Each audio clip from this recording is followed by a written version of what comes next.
Le gouvernement ougandais envisage le réexamen la semaine prochaine d'une taxe qui fait polémique. Je vous le disais en titre, un péage de 200 shillings par jour pour accéder aux réseaux sociaux comme Facebook, WhatsApp ou Twitter. Une entrave à la liberté d'expression dénoncée lors d'une manifestation dans la matinée à Kampala devant le Parlement. Anthony Fichard. La taxe imposée aux utilisateurs des réseaux sociaux attise la colère de ces manifestants. La police a même dû employer des gaz lacrymogènes et tirer à balles réelles en l'air pour les disperser.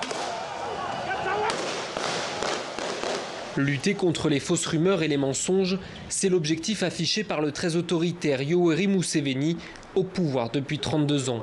Le coût de cette taxe reste symbolique, environ 16 € par an, mais elle s'attaque directement à la liberté d'expression.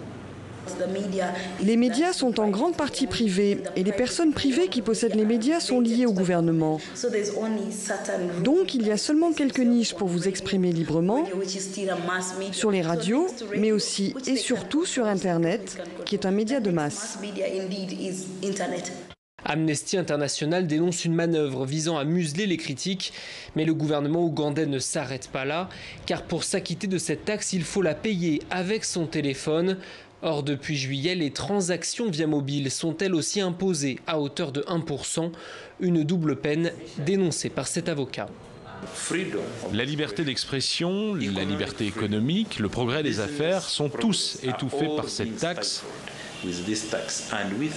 Et nous pensons que c'est un bon dossier à contester devant la Cour constitutionnelle parce que la Constitution garantit l'égalité, elle garantit les droits économiques, elle garantit l'équité.